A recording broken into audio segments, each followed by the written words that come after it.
नमस्कार, मैं वैशाली। आप देख रहे हैं दमदार न्यूज चैनल। आइए रुक करते हैं आज की बड़ी खबर पर। उत्तर प्रदेश के मुख्यमंत्री के द्वारा लगातार अवैध वसूली को लेकर लगाम लगा दी गई है, लेकिन रायबरेली में इस पर कोई लगाम नहीं। लगातार अवैध वसूली की जा रही है। अवैध टेम्पो स्टैंड जारी है, यातायात व्यवस्था भी बदहाल है, लेकिन कुछ दबंग लोगों के द्वारा इन अवैध वसूली का कार्य निरंतर जारी है, जिसके लिए लगातार ऑटो संचालक, ऑटो संचालित पदाधिकारी के द्वारा लगातार ज्ञापन भी दिया गया, लेकिन इस पर लगाम नहीं लग पा रही है। ताजा मामला उस समय गर्म हो गया जब रायबरेली के गोरा बाजार में ऑटो चालकों के द्वारा अवैध वसूली के विरोध में ऑटो यूनियन के अध्यक्ष को जमकर मारा पीटा गया। इसके विरोध में ऑटो संचालकों ने चक्का जाम कर विरोध प्रदर्शन किया। तस्वीरों में आप साफ देख सकते हैं कि किस तरह से गरीब सिटी में आने वाले ऑटो संचालकों ने अपना दर्द बयां करने के लिए रोड पर बैठ गए और अपनी मांगों को लेकर जिला प्रशासन से मांग की कि जब उत्तर प्रदेश के मुख्यमंत्री ने हम गरीब लोगों के लिए जीवन यापन के लिए इस अवैध वसूली के खिलाफ सख्त कार्रवाई के निर्देश दिए हैं, तो आखिर यह अवैध वसूली किसके इशारे पर हो रही है? इस पर प्रशासन और पुलिस प्रशासन ध्यान दे। टोल टैक्स पर टैक्स देने की व्यवस्था सुनिश्चित कराई गई है और सभी तरह की अवैध वसूली को लेकर उत्तर प्रदेश सरकार के यशस्वी मुख्यमंत्री ने सख्त आदेश दिए हैं कि किसी भी तरह का शुल्क न वसूला जाए। न तो नगर पालिका से इस तरह की वसूली का कोई प्रावधान है और न ही जिला प्रशासन की तरफ से इसका कोई टेंडर कराया गया है। तो यह अराजक तत्व और माफिया लोग अवैध वसूली कर रहे हैं। इस पर जिला प्रशासन और पुलिस प्रशासन क्यों लगाम नहीं लगा पा रहा है?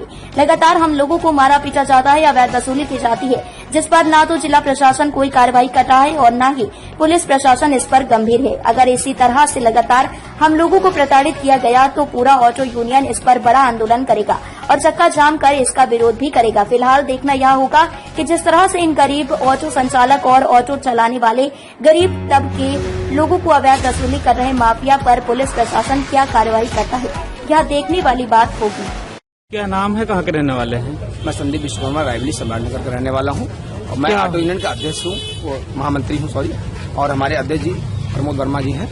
यहाँ पे आए दिन हम लोग को शिकायतें मिल रही थी कि यहाँ पे अवैध तरीके से वसूली करते, जो नगर पालिका क्षेत्र के अंतर्गत ई रिक्शा से किसी प्रकार का कोई टोकन लेने का अधिकार नहीं है, फिर भी यहाँ पे स्टैंड लगा के पावर हाउस के सामने अवैध तरीके से वसूली करते, जिसका विरोध किया गया। उसमें शिकायतें ये भी मिली कि जो इनके पक्ष लड़के बैठते थे वसूली करने के लिए, आए दिन वो नशे में रहते थे और महिलाओं के साथ भी अभद्रता करते थे। अगर कोई टोकन नहीं देता था, चाहे महिला बैठी हो, चाहे बीमार बैठा हो, चाहे जो बैठा हो, उसको उसी स्टैंड पर जबरन उतार के ऑटो को खाली भेज दिया जाता था, जिसकी शिकायतें हम लोग को मिलने के बाद अध्यक्ष जी की पहल और हम लोगों की पहल, ऑटो यूनियन के सहयोग से सब लोगों ने शिकायत की। पुलिस प्रशासन को सूचना दी गई, डीएम साहब को सूचना दी गई, नगर पालिका को दी गई, कप्तान साहब को दी गई, लेकिन आज कोई कार्रवाई नहीं। कल ईओ साहब के यहाँ से फोन आया नगर पालिका से, जो वहाँ पे एक अधिकारी रहे, उन्होंने बुलाया स्टैंड मालिक को, हम लोग को भी। तो वहाँ पे ये हुआ कि आप लोग स्टैंड जो नगर पालिका चेक पोस्ट पड़ता, जहाँ नगर पालिका की सरहद खत्म होती, वहाँ पे उनको आदेशित किया गया उसके पूर्व में आप किसी प्रकार की कोई वसूली नहीं करेंगे। अगर वसूली करते टेम्पू और बड़ी गाड़ियों का करेंगे, क्योंकि ई रिक्शा को चिन्हित नहीं किया जा सकता कि वो नगर पालिका के बाहर जा रही है